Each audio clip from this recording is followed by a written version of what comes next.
matematik itu mudah dan menyenangkan, bukan? Bukan. Halo semuanya, selamat datang kembali ya di YouTube channelku and welcome to Coffee Break.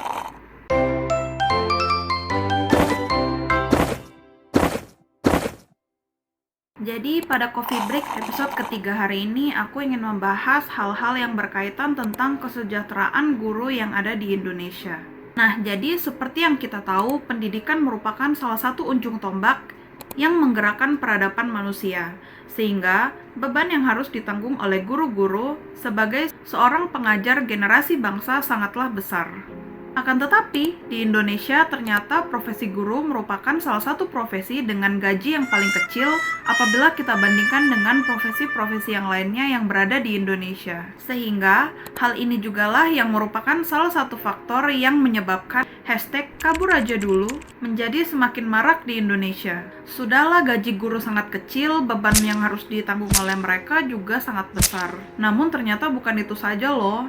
Ternyata, guru-guru di Indonesia zaman sekarang juga semakin terancam keselamatannya dari berbagai macam sisi. Entah karena mendapat amukan dari para orang tua, mendapat ancaman dari muridnya sendiri, dan lain-lain. Nah, pada video hari ini aku ingin membawakan 3 cerita mengenai kejadian tragis yang dihadapi oleh guru-guru yang bekerja di Indonesia. Kalian penasaran dengan ceritanya? Kalau penasaran, tanpa berlama-lama, ayo kita mulai Coffee Break episode ketiga. Video pertama. Orang tua murid ngamuk, bola mata guru remuk. Kasus yang pertama ini merupakan kasus yang sangat populer dan diliput oleh banyak sekali media-media di Indonesia dikarenakan hal yang harus dihadapi oleh korban adalah hal yang sangat mind-blowing dan juga korban berakhir sebagai orang yang harus mengalami kecacatan seumur hidupnya. Pada tanggal 1 Agustus tahun 2023, Bapak Zaharman yang pada saat itu berusia 58 tahun masuk kerja seperti biasa. Ia adalah seorang guru penjaskes di SMAN 7 Rejang Lembong, Bengkulu. Pada hari itu, ia hendak mengajar seperti biasa. Akan tetapi, pada hari itu, ia mendapati salah seorang muridnya dengan inisial PDM. Ia sedang merokok di saat masih jam pelajaran sekolah. Kemudian, Bapak Zaharman mendekati PDM dan ia menegur siswa tersebut untuk tidak merokok di area sekolah dan di jam sekolah. Namun, PDM yang tidak menerima teguran tersebut kemudian langsung berlari pulang dan mengadukan hal tersebut kepada orang tuanya. Mendengar pengaduan dari PDM, sang ayah menjadi naik pitam dan tidak terima bahwa anaknya ditegur oleh Zaharman. Bapak PDM yang bernama Arfan Jaya berusia 45 tahun kemudian segera mempersiapkan pisau lipat dan sebuah ketapel ke dalam sakunya. Kemudian, Bapak Arfan langsung pergi ke SMAN 7 untuk menemui Bapak Zaharman. Sebenarnya, begitu sampai di gerbang sekolah SMAN 7, Bapak Arfan Jaya sempat dicekal oleh petugas satpam sekolah. Akan tetapi, Bapak Arfan terus memaksa masuk untuk menemui Bapak Zaharman. Bapak Arfan Jaya kemudian mengeluarkan pisau lipatnya tersebut untuk mengancam satpam sekolah apabila tetap tidak mengizinkannya untuk masuk ke dalam sekolah. Kemudian, Bapak Arfan Jaya lolos begitu saja dan ia langsung pergi mencari-cari kelas yang sedang diajar oleh Bapak Zaharman. Setelah bertemu dengan Bapak Zaharman, Bapak Arfan kemudian mengungkapkan unek-uneknya kepada Bapak Zaharman dan ia berkata bahwa ia tidak terima anaknya ditegur oleh Bapak Zaharman. Bapak Zaharman tentu saja kemudian membela diri dan ia berkata bahwa ia menegur anak tersebut karena anak tersebut berbuat kesalahan. Tetapi, karena adu cekcok mulut yang tidak kunjung selesai, Bapak Arfan kemudian tersulut emosinya. Ia kemudian mengeluarkan sebuah ketapel dan sebuah batu kecil yang mana kemudian mengarahkannya ke wajah Bapak Zaharman. Kemudian langsung saja Bapak Arfan mengketapel batu tersebut yang mana tepat sekali mengenai mata sebelah kanan Bapak Zaharman. Setelah peristiwa tragis tersebut terjadi, langsung saja banyak sekali cairan merah yang keluar dari mata Bapak Zaharman. Bapak Zaharman terus meringis kesakitan yang mana disaksikan di depan murid-murid yang sedang ia ajarkan di dalam kelas. Melihat situasi yang tidak kondusif dan kerusuhan yang terjadi di dalam kelas, kemudian Bapak Arfan melarikan diri begitu saja dari tempat kejadian perkara. Dalam kondisi yang masih sadar dan meringis kesakitan, Bapak Zaharman kemudian dilarikan oleh rekan-rekannya ke rumah sakit Kota Lubuk Linggau, Bengkulu. Dikarenakan batu tersebut tepat masuk ke mata sebelah kanan Bapak Zaharman, tindakan operasi tidak terelakkan. Diketahui dari hasil laporan tim medis di Kota Lubuk Linggau, Bengkulu, pihak dokter menyatakan bahwa mata sebelah kanan dari Bapak Zaharman mengalami remuk dan hancur secara keseluruhan. sehingga bisa dikatakan bahwa bola mata sebelah kanan Bapak Zaharman sudah tidak dapat digunakan lagi dan ia harus menjadi buta seumur hidupnya. Setelah menjalani prosedur pengangkatan bola mata, anak dari Bapak Zaharman kemudian memberitahu awak media bahwa ayahnya kemungkinan besar sudah tidak dapat melihat lagi, dikarenakan bola mata yang di sebelah kanan sudah remuk dan harus melakukan pengangkatan bola mata. Sehingga kecacatan mata di sebelah kanan Bapak Zaharman sudah tidak terelakkan lagi.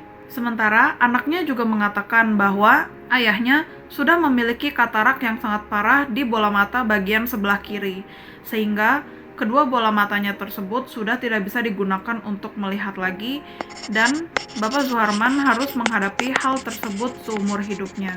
Dari pihak sang anak Bapak Zaharman, kemudian ia membuat laporan untuk menuntut Bapak Arfan ke kepolisian atas kasus tindakan penganiayaan. Akan tetapi, Bapak Arfan Jaya tidak berkooperasi dengan polisi dan kemudian melarikan dirinya, sehingga polisi baru bisa menangkap Bapak Arfan Jaya seminggu setelah laporan dibuat. Akan tetapi, setelah Bapak Arfan Jaya tertangkap pada tanggal 8 Agustus tahun 2023, ia ternyata juga melaporkan Bapak Zaharman atas kasus tindakan kekerasan kepada anaknya, dikarenakan PDM mengaku bahwa Bapak Zaharman tidak hanya sekedar menegurnya saja, akan tetapi berdasarkan penuturan dari PDM, Bapak Zaharman memuncak emosinya dikarenakan tegurannya tersebut tidak digubris oleh PDM. PDM kemudian berkata bahwa Bapak Zaharman kemudian marah kepadanya, yang mana menendangnya dan kemudian mengenai bagian wajah PDM. Tidak hanya itu saja, PDM juga berkata bahwa Bapak Zaharman merupakan seorang guru yang sangat mudah terpancing emosinya, dan bahkan Bapak Zaharman juga pernah meludahi siswa-siswa lainnya yang melanggar aturan. Namun pada akhirnya laporan kepada Bapak Zaharman tersebut dicabut, dan Bapak Arfan Jaya kemudian melakukan permintaan maaf yang terbuka secara publik kepada Bapak Zaharman. 5 bulan kemudian, pada tanggal 18 Januari tahun 2024, Majelis Hakim Pengadilan Negeri memvonis Bapak Arfan Jaya dengan 13 tahun penjara atas perbuatannya yang mengakibatkan kebutaan pada korban. Kasus kedua, Ibu Guru Yuyun di dalam ember. Pada hari Selasa tanggal 7 Juli tahun 2020, Ibu Solehah dan suaminya Bapak Jamaluddin yang merupakan seorang guru dari SDN 11 pergi mendatangi sebuah rumah di Desa Marga Rahayu, Muara Telang, Banyu Asin, Sumatera Selatan. Alasan Ibu Solehah dan Bapak Jamaluddin mendatangi rumah tersebut ada dua. Yang pertama, karena ia ingin mengambil kunci perpustakaan dari sekolah SDN 11 dari pemilik rumah, dan yang kedua, karena sang pemilik rumah yaitu Ibu Efriza Yuniar atau yang dikenal dengan Ibu Yuyun, yang mana adalah rekan kerjanya juga di SDN 11 sudah 3 hari tidak masuk kerja. Ibu Solehah juga telah menghubungi adik dari Ibu Yuyun, yaitu Muhammad Gani, untuk menanyai keberadaan dari Ibu Yuyun yang sudah tidak ada kabarnya selama 3 hari yang lalu. Akan tetapi, sang adik juga tidak ada kabar mengenai keberadaan kakaknya dan justru malah bertanya balik kepada Ibu Solehah tentang keberadaan kakaknya. Pada kali pertama Ibu Solehah mendatangi rumah Ibu Yuyun, ia mengetuk pintu rumahnya namun tidak ada jawaban. Ia kemudian berpikir, "Oh, mungkin Bu Yuyun sedang pergi keluar." Bu Solehah dan suaminya kemudian meninggalkan rumah Bu Yuyun dan berencana untuk kembali lagi dalam beberapa saat. Setelah beberapa jam berlalu, Bu Solehah dan suaminya kemudian mendatangi kembali rumah Bu Yuyun dan sekali lagi mengetuk pintu rumahnya. Akan tetapi, tetap tidak ada jawaban dari dalam. Bu Solehah dan suaminya kemudian merasa sangat khawatir dan merasa ada sesuatu yang ganjal dari rumah tersebut. Kemudian, untungnya, Ibu Solehah dan suaminya menemukan kunci cadangan rumah tersebut yang terletak di bawah meja di teras depan rumah tersebut. Ibu Solehah dan suaminya kemudian masuk ke dalam rumah Bu Yuyun menggunakan kunci itu. Setelah mereka berdua masuk ke dalam rumah, mereka tidak mendapati ada seseorang pun di dalam rumah tersebut. Kemudian, Bu Solehah berusaha untuk mencari tahu lebih lanjut dan berkeliling mengitari rumah tersebut. Pada saat ia sampai di halaman belakang, ia merasa sangat curiga dengan sebuah ember berwarna hijau yang besar yang ditutupi oleh sebuah spray yang diikat ke bagian atas ember tersebut. Bu Solehah merasa sangat curiga terhadap ember tersebut dikarenakan ember tersebut dari jauh nampaknya seperti tidak biasa. Namun, biarpun bulu kuduknya sudah berdiri, tetapi rasa penasarannya mengalahkan rasa takutnya. Ibu Solehah kemudian mendatangi ember tersebut dan dengan segenap keberaniannya, ia membuka spray tebal yang menutupi ember. Ketika ember tersebut sudah terbuka, Bu Solehah kemudian merasa sangat terkejut dikarenakan di dalam ember tersebut ia menemui rekannya, yaitu Bu Yuyun, dalam keadaan tanpa busana, leher yang terikat, dan badan yang sudah dingin. Setelah mendapati pemandangan menyeramkan tersebut, Bu Solehah dan suaminya kemudian berteriak dan memanggil pertolongan dari tetangga-tetangga sekitar. Kemudian, tubuh Bu Yuyun akhirnya dibawa ke RS Bayangkara, Palembang. Sementara melakukan otopsi pada tubuh Bu Yuyun, pihak kepolisian Kapolres Banyuasin ditugaskan untuk menyelidiki kasus ini. Tidak butuh waktu yang lama bagi polisi untuk menangkap pelaku. Sebab ketika polisi mewawancara anggota keluarga korban, keponakan dari korban yang bernama Sela memberikan suatu kesaksian yang sangat jelas. Sela berkata kepada kepolisian bahwa ia mencurigai seorang laki-laki yang bernama Ardiansyah, yang mana adalah tetangga sekaligus mantan murid SD yang pernah diajar oleh Ibu Yuyun. Sela sangat yakin bahwa Ardiansyah adalah pelakunya dikarenakan ia tidak pernah mendengar tantenya mengalami bersitegang dengan pihak-pihak di tempat kerjanya, dan ia juga mengetahui bahwa tantenya tidak pernah memiliki musuh.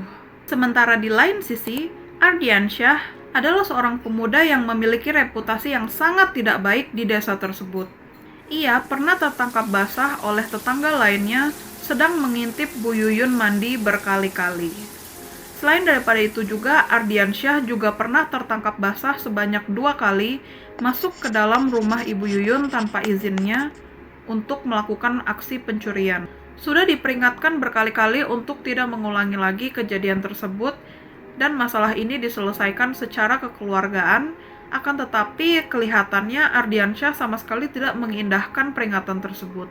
Sementara dari pihak-pihak orang yang tinggal di desa tersebut, mereka juga mengkonfirmasi bahwa Ardiansyah adalah seorang pemuda nakal pembuat onar yang suka berlaku cabul terhadap perempuan, terutama terhadap siswi-siswi yang satu sekolah dengannya. Mendengar informasi-informasi tersebut, Kapolres Banyuasin segera menangkap Ardiansyah, yang mana kemudian Ardiansyah tertangkap ketika ia hendak keluar dari rumahnya. Ardiansyah ditangkap tanpa melakukan perlawanan, dan kemudian Ardiansyah segera membeberkan semua yang ia lakukan. Begini ceritanya. Pada saat masih SD, dulu Ardiansyah pernah bersekolah di SDN 11, yang mana Bu Yuyun adalah salah seorang guru yang pernah mengajarnya di sekolah itu. Bu Yuyun pernah berkata kepada Ardiansyah saat ia masih SD, Udahlah, sebaiknya kamu gak perlu sekolah, kamu kerja aja, karena kamu bodoh. Kata-kata tersebut kemudian membekas di hatinya selama bertahun-tahun. Dikabarkan juga bahwa orang tua Ardiansyah pernah memohon kepada Bu Yuyun supaya Ardiansyah tidak tinggal kelas. Akan tetapi, Bu Yuyun tidak mampu untuk memenuhi permintaan orang tua Ardiansyah tersebut. Ardiansyah kecewa. Ia dendam. Ia ingin membalaskan dendamnya kepada Bu Yuyun. Bahkan sampai ketika ia beranjak remaja, dendam tersebut tetap tidak pernah hilang dari hatinya. Lalu, lewatlah setan di dalam otaknya. Ardiansyah mulai meneror kehidupan Bu Yuyun, dimulai dari mengintipnya saat sedang mandi, sampai mencuri barang-barang yang berada di rumah Bu Yuyun. Bagi Ardiansyah, hal tersebut sangatlah mudah, dikarenakan Bu Yuyun sudah cerai dengan suaminya selama 10 tahun sehingga ia hidup hanya seorang diri di rumah tersebut. Dikarenakan Ardiansyah pernah masuk ke dalam rumah Bu Yuyun dan mengintip Bu Yuyun mandi berkali-kali, Ardiansyah menjadi hafal dengan denah rumah yang dimiliki oleh Bu Yuyun. Sehingga pada tanggal 4 Juli tahun 2020, setelah ia menonton video mesum, Ardiansyah masuk secara diam-diam ke dalam rumah Bu Yuyun dan kemudian bersembunyi di balik kulkas menunggu Bu Yuyun untuk pulang ke rumah. Sesaat ketika Bu Yuyun pulang dan memasuki rumahnya, Ardiansyah langsung menyergap Bu Yuyun dan mencekik lehernya menggunakan kedua tangannya.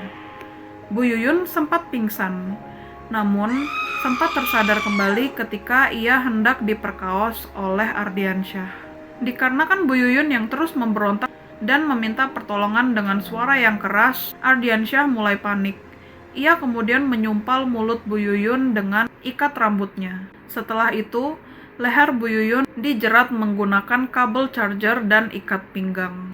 Hingga akhirnya, Bu Yuyun menghembuskan nafas terakhirnya. Tubuh tanpa nyawa tersebut kemudian Ardiansyah masukkan ke dalam sebuah ember setelah ia selesai memuaskan hasratnya terhadap Bu Yuyun. Dan itulah akhir kisah dari Bu Yuyun.